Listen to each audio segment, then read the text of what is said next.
long.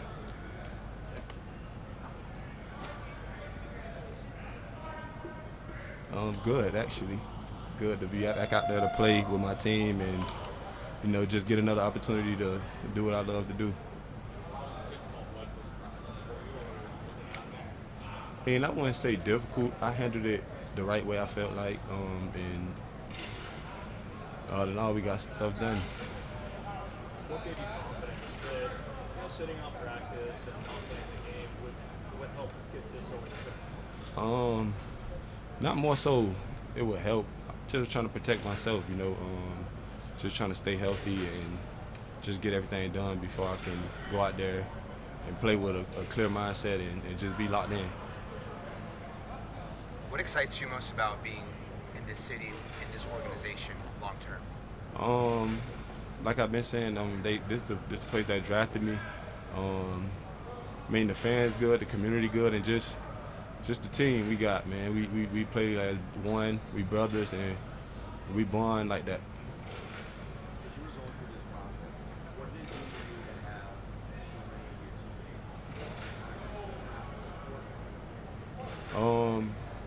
teammates? It just shows how much they got my back, and how willing they to go with me in depth, and holding out.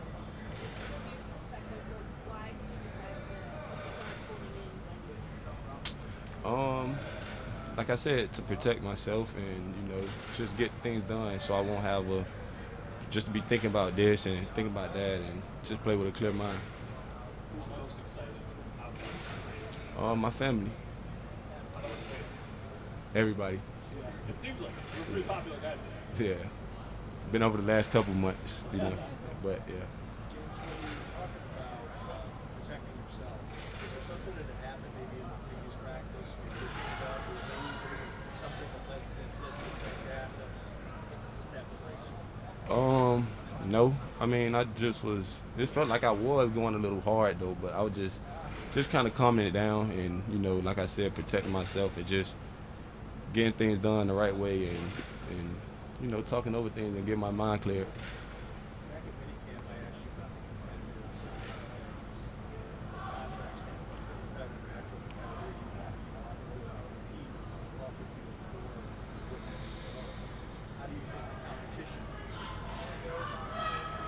shook itself out? How hard? And we paid now, so let's go play football. I wouldn't say it was a win and lose situation. It's just like I said, business, and it happened. So, yeah, you would too. You were on the field for the first 8 practices. Why was it important for you to be on the field? And was it a statement to the team at your age? Why did you start on the field and then decide what to make? Just to show my loyalty to my team and my teammates. I know they always got my back, so I got their back too. So just showing them that I'm willing to not be a problem and a distraction. Just go out there, just practice and and play and see what happens. That was my mindset.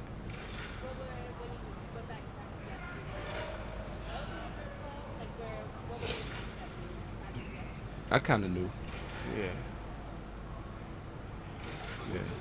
What does the next level for James do? Obviously last year you had a ton of rushing touchdowns. Stats were very impressive. What do you feel like you can continue? Just continue to keep doing me, being me, and yeah, like hopefully bring a Super Bowl here. That's what I'm trying to do, and just keep elevating my game. How much does it mean to you to be part of this prime core that they've knocked out this year over the last couple of years? Especially the guys that came in with me, we all got rewarded, and now it's time for us to go play football and show them why we belong here. James, did you ever feel misunderstood throughout this process? No, because y'all don't know what I'm going through, and y'all opinion don't matter. So it just me being myself and just staying true to myself and just believing in myself. James, it's as old as contracts in sports, the concept of, is it going to be easier now? Getting the money, getting the bag, and now you can, are they going to be able to bring on? What is it about the way you're wired? You are going to just by never settling, never get complacent, always keep working, keep pushing yourself to the hardest, and keep going. Shit.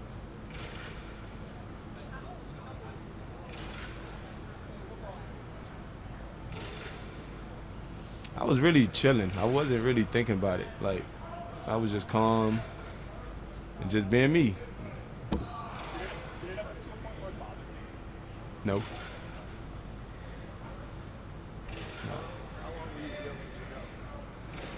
However long it took. However long it took. But we got it done, so we don't need to be discussing that. And let's play football. Is it official? Oh, did I? I'm sorry. I didn't see that.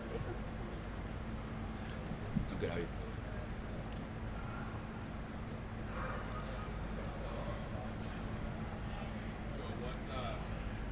What is this whole summer been like for you?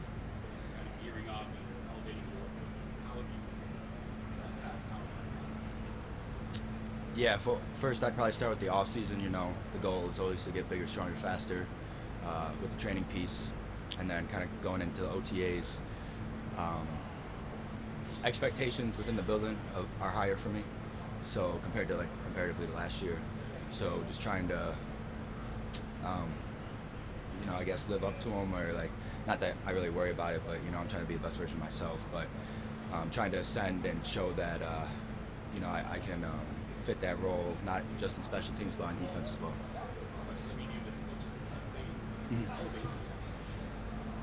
Yeah, it means a lot. That's kind of, as a player, confidence is huge. So when you see that trust within the coaches or the top people within the organization and all that, build your confidence, makes you feel better. And when you're kind of playing without thinking or worrying about external things, it allows you to play faster. The storyline.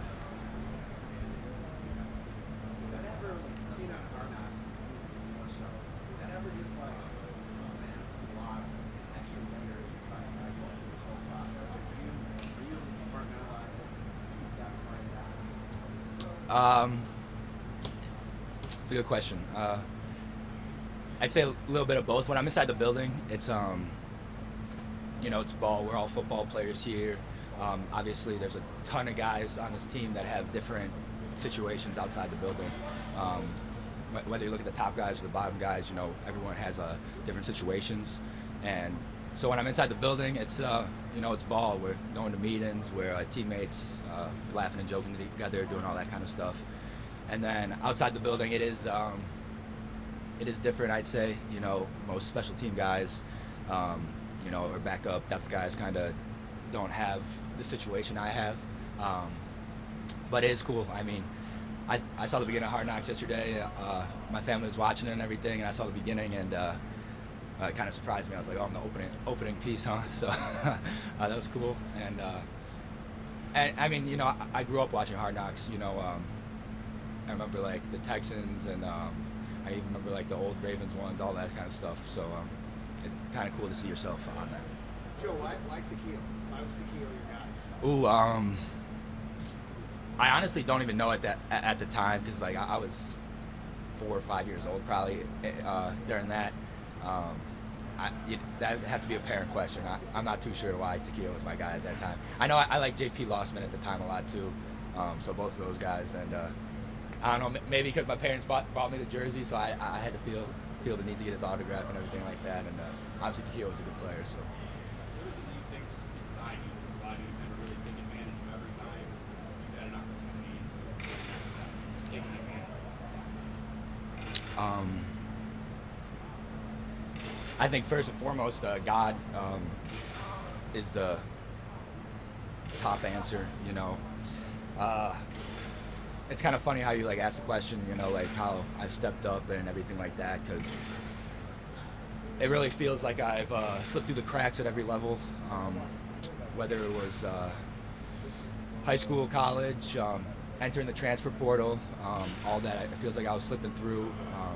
I had to face adversity. Everyone faces adversity though, so I don't look at that any different. I don't doesn't look like I have a super special story or anything like that.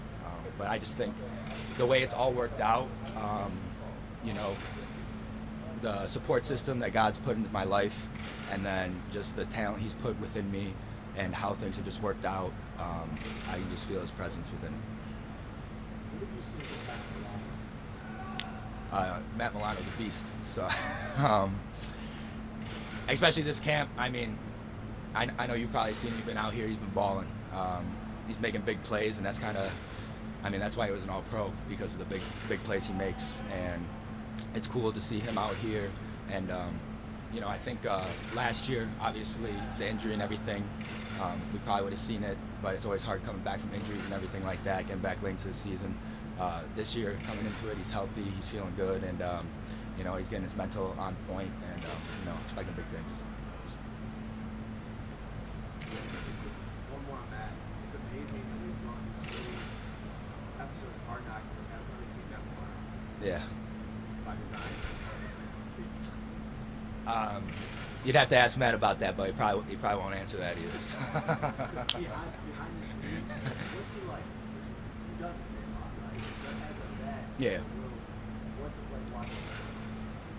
Matt's awesome. Matt's, you know, for you guys, I don't know, you know, Matt doesn't like the media stuff and everything like that, but inside the room, Matt's great. The relationship me and Matt have is great. The relationship Matt has with all the linebackers in the room is great. And,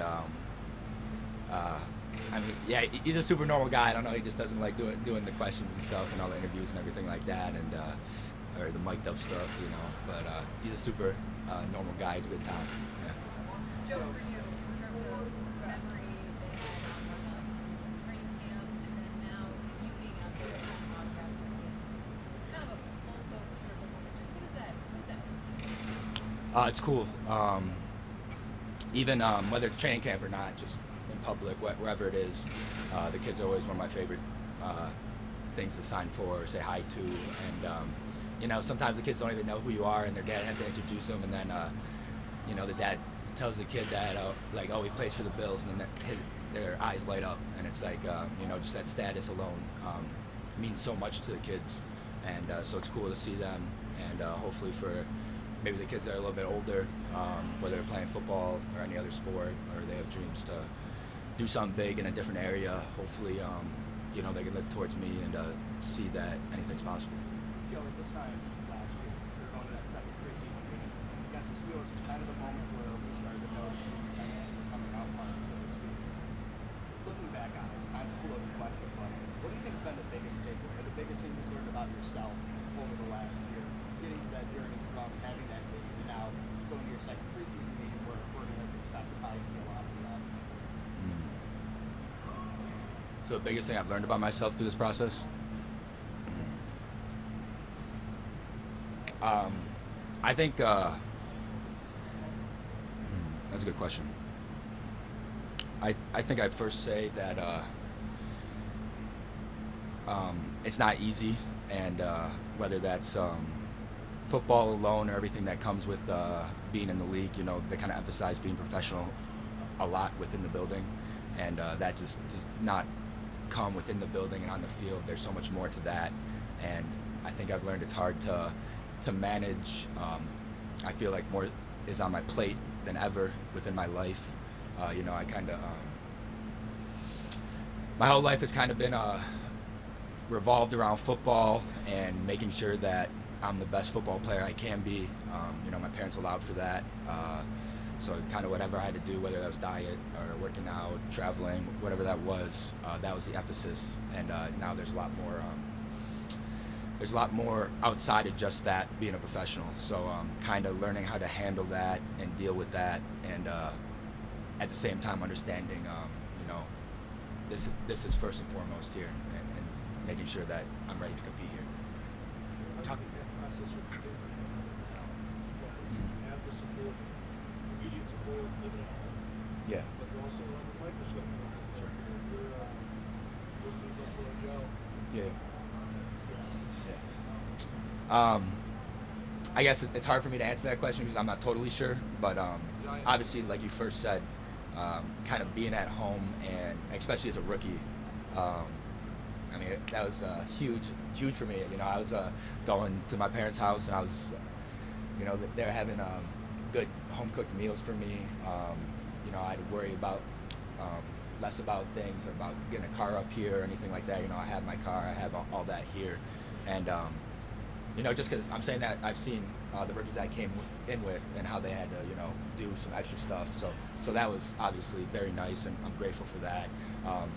Made the transition easier. I mean, I don't have to, on the bye week, I don't have to worry about getting a plane flight or anything like that. But, yeah, at the same time, you know, the media and everything like that, you know, it's, you know, there's good and bad that always comes with it, you know. Like you said, you're under the microscope a little bit more, but at the same time, I guess that's what you want too, you know. I mean, me personally, I want the pressure. I want the, you know, put it all on my plate, you know, because, I mean, I don't know, it's in my Instagram bio, actually, no pressure, no diamonds, so, you know, I'll take all of it. Joe, you spoke to getting paid. What was kind of the reaction today? Certainly seeing that. Yeah, I think we were all pumped for him. You know, it's a business. We all understand that, and you know, James is one of our brothers, and we want him the best for him always. And I think I first heard when we were eating breakfast in the cafeteria, and you know, we were happy for him. Yep. Thank you.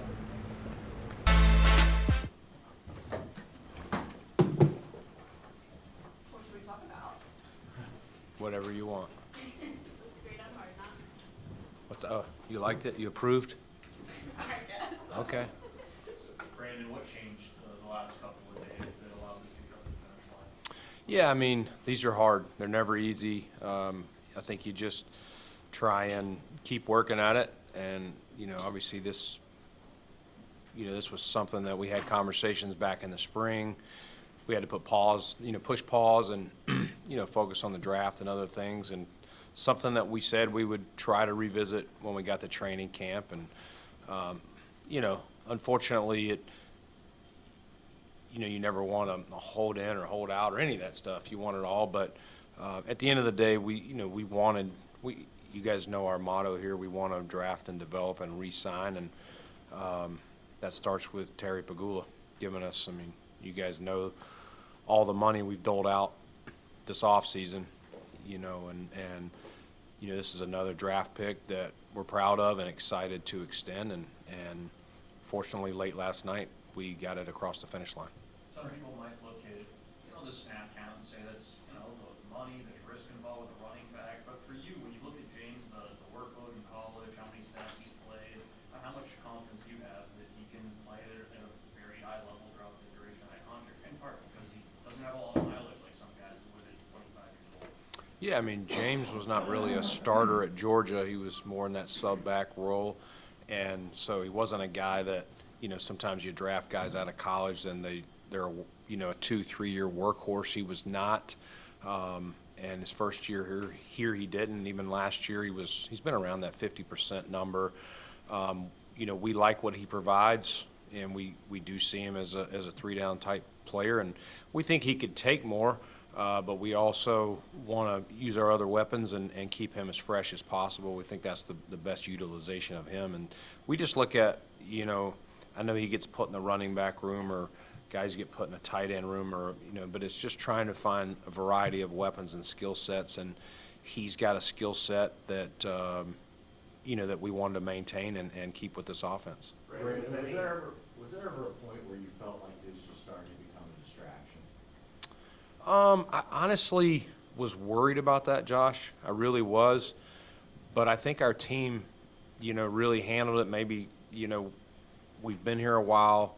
You know, obviously we've been through things in the past, things that happened, distractions. And I think our, you know, the core of this team, yes, there's new players every year, but I think the core of this team, you know, knew what this was about and that everyone was level-headed. And yes, James was not on the practice field, but he was at walkthroughs, he was in meetings, and he wasn't just there physically, like he was engaged in those things and engaged with his teammates. And these things can get a little awkward. They can because love Jimbo. I'm so proud of where he has grown, you know, on and off the field from the day we drafted him to now rewarding him with this extension. So there was never a case of not wanting to extend him. It's just, you know, sometimes these things are hard, and trying to get on the same page of what we could make work and, you know, what they felt, you know, would make them happy on their end.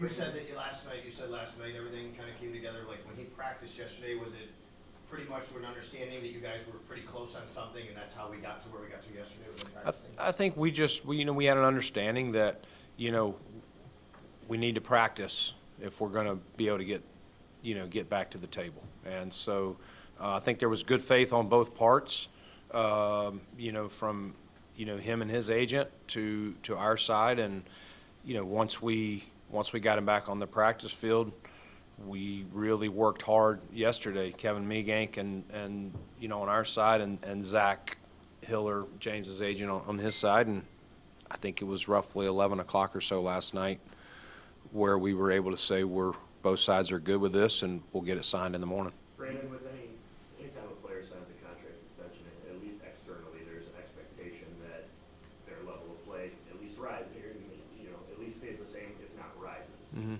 You've signed a lot of extensions here with Christian and Terrell, you know, James, you know, the list goes on this offseason. What do you need to see collectively from that group moving forward to make sure that this was money well spent? Yeah, I mean, listen, at the end of the day, you can't guarantee someone, hey, you sign this, you got to win us a championship or anything like that. But I think it's just playing their role, doing their job, and continuing to ascend in those same habits that they had to, you know, obviously they got to play well on the field, but continue those same habits that help them have the success on the field.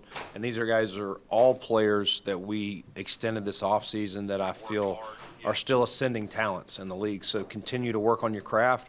Don't change who you are just because you've been paid. And I feel very confident every single person that we've paid and the guys you've seen, none of them, you know, took time off or were, other than the little break in the summer, but they were very engaged in the off-season program. These guys have come back ready to roll, and I know Jimbo will do that as well. These are competitive guys, and so just helping take our team. You know, this is the new young core that we're kind of putting our money into, and, you know, lead on the field, lead off the field, just be the kind of Buffalo Bills that we want. With James specifically, what does the next level look like? Because the production was what it was last year at the snap count. And so if you want to keep that snap count around the same, what can he do to reach the next level? Yeah, I mean, listen, I think like anything, it's that fine balance. Some of it is it's not him wanting out. It's that balance of us just trying to throw as many different pieces and different looks for the defense to play against, while also keeping him fresh. I mean, he's an explosive talent, and like anything, you start, you know, overusing them, they're going to get wear and tear, and all of a sudden you don't see the same explosive player. So it's us utilizing that. I mean, like anything, you know, James is a guy that we do think can be a three-down player. It doesn't mean everything's perfect. There's some little things that he's already been working on and will continue to work on, but we're excited with where he's at, and he's still a young talent. And as we've said in here, don't think he's been overtaxed or a guy that, like, man, the tread on his tires is getting worn by any means. Brandon, you've never dealt with a hold in a situation like this before. What did you learn from your seat on, you know, going through something like this? Yeah, I learned I don't sleep well. So I don't like those things. You know, they're no fun. And they're no fun from a standpoint of this is a player you really love, you're proud of. It can be tough. Like you're working together and you want to get it done. And I'm sure, you know, James probably had some frustrating thoughts or things he wasn't happy with me about. And I respect that. I don't hold it against anyone if he was that way. Like, it's the business part, we've talked about it before. You know, sometimes we have to move on from players that we love, and in this case, the business part is hard. You're trying to find something that is agreeable to both sides, and you know, again, you'd love for it not to come to a hold in, but we've never had that here. It's not something that we wanted, going forward. And, I do appreciate that James was, ready to get back on the practice field yesterday, and we could move forward to see if we could get a resolution here. How were you able to maintain those positive talks through what you said can be an awkward situation? I think just being truthful, being honest, being straight up, and allowing James to have his truthful feelings said too. Like, as I've told him, he can't hurt my, hey James, you can't hurt my feelings. Like, say what you feel here. Like, but also listen to, some of the things that you need to understand from our side as well. And so we had some good conversations, and I give, the coaches a lot of credit. That's not easy. They want the player out there, as do I. And those guys stayed engaged with him, maintained, didn't let it distract the team, or, Joe Brady letting it distract the offense, or, Kelly Skipper letting it distract the running back room. I think everyone, was a lockstep. Yes, we're on Hard Knocks, and yes, we got more cameras around, but I don't think anyone handled it in a way that wasn't professional and wasn't, about the best interest of the Buffalo Bills. Brandon, you spoke about that group of extensions this offseason now, including James Cook. Why is that group worthy of being the core of this team? Yeah, I mean, again, I think these guys have all, in their own respect, Maddie, at their own positions, they've been pros on the field. They've been pros off the field. They've done some really nice things at their positions. And, as I was saying to Jay earlier, I don't think any of these players that we extended have hit their ceiling. I don't think they're on the backside of their career. And, again, we're looking for these guys to continue to ascend as players at their respective positions, but also, you want your locker room, the guys you pay, you want them to be guys that are respected by their teammates and be rewarded. And I think it sends another message to these guys that aren't up for extensions yet, whether it's the last couple draft classes or the current draft class. Hey, we will do our best here. We still have to make it all fit within the cap, and sometimes, there are drafted players that have left here that we couldn't make it work. That stinks, but when we can, we're going to try to keep as many as possible if you're doing all those things that I mentioned. When you're building a team, you look at the running back room, is this kind of how you envision it? You have these guys who Ray does what he does, Ty Johnson, third down back. I think last year you said at the beginning of the year that this was a running back room that you really kind of were proud of how you guys put it all together. Yeah, I really liked how they worked well together. They cheer for each other. They're out there. No one's griping about who's getting the goal line carries or who's in on third down or a 2-minute or whatever the situation is. These guys are all cheering for each other, and, there's been no pouting upstairs, hey, I ran the ball down the field. Why did this player get to run it in from the 2-yard line, or, whatever the situation is. These guys, and I think their skill set it offsets each other. And I think we can play in tough conditions. We can play on a fast turf.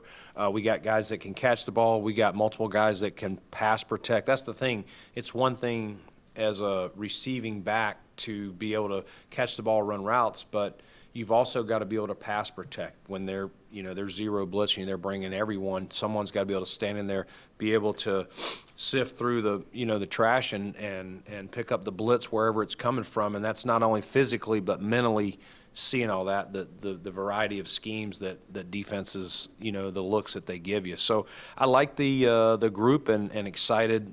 Obviously Ty, we extended him this offseason. Ray's still on his rookie deal, and now we've extended James. So, very excited. And one can kick too.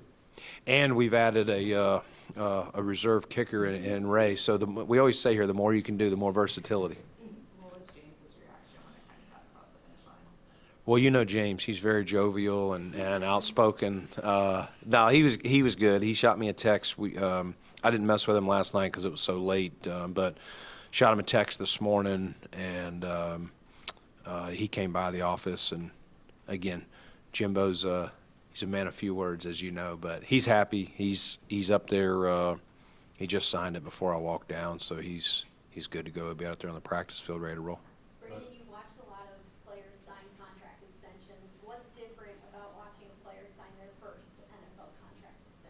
Yeah, it's like a proud dad, big brother moment. It really is. Like you're like, man, this, I think Josh said it on one of his things, generational wealth. Like you just, again, you want to reward them all. It doesn't always work. Sometimes the situation doesn't call for them earning, this kind of extension. Or like I said earlier, sometimes the business gets in the way and you can't afford it. But when it all works out, for me, it's exciting and a proud dad moment, I guess. Does this offer you guys any cap relief this season? Maybe a little bit. It's not going to be a lot, but a little bit for sure. James was counting 5 something, I believe. So yeah, a little bit. Nothing too crazy, so that we're not pushing crazy numbers down the road. Do you need to make some moves here before when it stops being top 51? When it stops being top 51, we'll still have to probably do something. And just to clarify, Brandon, this is a 4-year extension on top of the year he has remaining? Yeah, through 2029. Okay. Yep. All right. Thank you.